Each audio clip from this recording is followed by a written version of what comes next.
Assalamualaikum warahmatullahi wabarakatuh.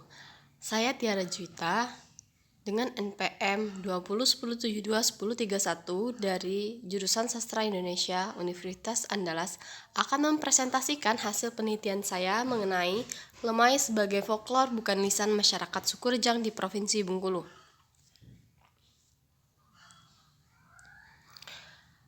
Suku Rejang merupakan salah satu suku terbesar yang mendiami wilayah Bengkulu. Sebagian besar suku Rejang tersebar di beberapa kabupaten seperti Bengkulu Utara, Rejang Lebong, dan Lebong. Suku Rejang memiliki salah satu makanan khas yang unik, yaitu lemah atau dalam logat suku kolektifnya disebut juga lemai. Lemai memiliki cita rasa yang unik, yakni rasa asam yang berasal dari proses fermentasi bakteri asam laktat berpadu dengan rasa gurih ikan air tawar, menjadikannya salah satu ciri khas suku Rejang yang cukup populer di Provinsi Bengkulu.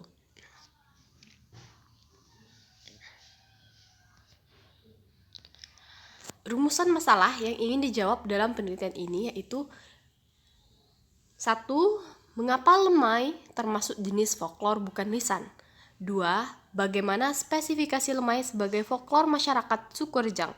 3. Apa fungsi lemai sebagai folklor masyarakat suku Rejang? Penelitian ini bertujuan untuk menjelaskan jenis, spesifikasi, dan fungsi lemai sebagai folklor masyarakat suku Rejang.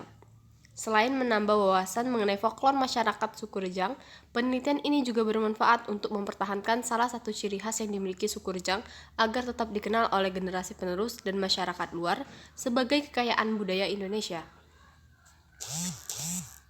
Penelitian ini menggunakan metode analisis data deskriptif dengan pendekatan teori folklor menurut James Dananjaya dalam bukunya yang berjudul Folklor Indonesia cetakan kedua yang terbit tahun 1966. Adapun data yang diperoleh bersifat kualitatif yang didapat dari hasil wawancara kepada narasumber yang merupakan masyarakat asli suku Rejang. Menurut James Dananjaya, folklor dibagi ke dalam 3 jenis, yaitu folklor lisan, folklor sebagian lisan, dan folklor bukan lisan. Selanjutnya, James Dananjaya menerangkan bahwa hal-hal yang perlu diteliti dalam meneliti folklor makanan seperti lemai yaitu dari cara memperoleh dan pengolahan makanan tersebut.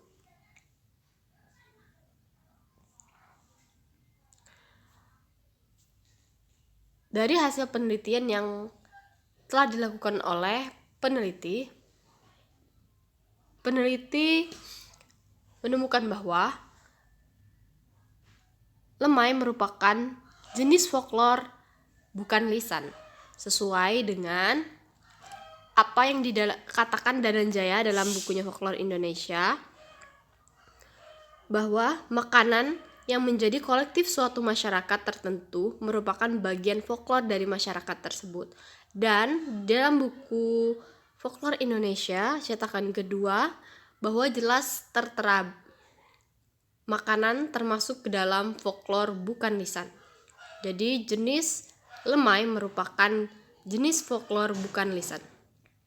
Selanjutnya, spesifikasi folklor makanan. Spesifikasi folklor makanan. Cara memperoleh makanan. Cara memperoleh makanan dibagi menjadi 2, yaitu langsung mengambilnya dari alam atau melalui pengolahan. Menurut Levi Strauss, cara pengolahan makanan secara universal dibagi 2, yaitu makanan yang diolah dan dimakan mentah. Proses pengolahan makanan dibagi menjadi 2 pula, yaitu proses pemasakan dan proses fermentasi. Sedangkan secara tidak universal, proses pemasakan bisa dilakukan dengan merendam di air garam dan merendam dalam air cuka.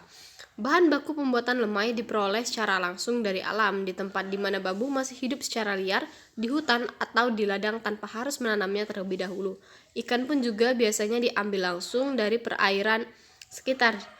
Dari proses pengolahan lemai melalui 2 proses sekaligus. Yang pertama, bambu difermentasi terlebih dahulu, baru kemudian dilakukan proses pemasakan untuk bisa dikonsumsi. Menurut Levi Strauss, proses pemasakan lebih bersifat kebudayaan, sedangkan fermentasi lebih bersifat alamiah. Lalu yang kedua adalah pengelolaan makanan. Yang pertama ada resep. Resep terdiri dari tunas bambu yang masih lembut dan berwarna putih, ikan putih atau ikan air tawar, cabai merah secukupnya, cabai rawit secukupnya, bawang merah 4 siung, air putih secukupnya, garam secukupnya. Lalu cara membuat. Yang pertama, proses fermentasi. Proses fermentasi dilakukan dengan cara mengupas tunas bambu hingga kemudian dicuci hingga bersih. Setelah itu dicincang halus berbentuk kotak-kotak atau sembarang. Yang ketiga, campuran ikan air tawar yang sudah dipotong-potong kecil-kecil di dalam cincangan tunas bambu. Dan yang keempat, masukkan ke dalam wadah, lalu tutup rapat sehingga udara tidak dapat masuk. Biarkan proses ini selama 3-5 hari. Kemudian lanjut proses memasak. Ketika proses fermentasi telah selesai, yang pertama, haluskan cabai merah, cabai rawit, bawang putih, dan bawang merah. Kemudian tumis. Setelah sambal dirasa cukup matang, masukkan secangkir lemai yang telah jadi ke dalam tumisan sambal. Beri sedikit air, lalu tunggu hingga sampai mendidih beberapa saat. Berikan garam secukupnya, kemudian angkat dan sajikan. Cara penyajian. Menurut James Dananjaya, cara penyajian dibagi menjadi cara penyajian sederhana atau untuk sehari-hari dan cara penyajian megah untuk upacara-upacara khusus. Lemai merupakan makanan yang biasa disajikan sebagai lauk makan sehari-hari. Lemai juga tidak menjadi makanan khusus dalam acara-acara tertentu. Lemai menjadi ciri khas yang cukup kuat dari masyarakat suku Rejang, khususnya yang berada di daerah Lebong dan Rejang Lebong. Ditinjau dari fungsi, lemai memiliki 2 fungsi. Yang pertama sebagai simbolisme makanan dalam bahasa, dan yang kedua makanan sebagai ungkapan solidaritas kelompok. Fungsi folklor makanan terbagi menjadi 4 menurut James Dananjaya. Yang pertama adalah makanan sebagai ungkapan solidaritas kelompok, simbolisme makanan dalam bahasa, makanan sebagai ungkapan ikatan sosial, dan makanan dan ketegangan jiwa. Terdapat 2 fungsi lemai sebagai folklor makanan. Yang pertama simbolisme makanan dalam bahasa, dan yang kedua makanan sebagai simbolisme makanan dalam bahasa. Yang pertama sebagai simbolisme makanan dalam bahasa. Sebagai simbolisme makanan dalam bahasa, yaitu dalam bahasa Rejang terdapat kosakata nelemai yang merupakan jenis kata kerja. Biasanya digunakan dalam ungkapan kemarahan atau kekesalan. Contoh ungkapan misalnya, asai nelemai, yang berarti rasa dilemai. Nelemai yang secara harfiah merujuk kepada proses pembuatan lemai, yaitu dicincang halus kemudian diuleni. Kemudian yang kedua, makanan sebagai ungkapan solidaritas kelompok. Meskipun lemai disajikan sebagai makanan sehari-hari, namun tidak pula sembarang seorang menyajikan lemai, sebab banyak pula orang yang kurang sesuai dengan cita rasa lemai yang asam. Sehingga lemai biasa dimasak untuk orang-orang suku Rejang saja, atau yang sudah terbiasa memakan lemai. Lemai juga biasa disajikan saat makan bersama keluarga.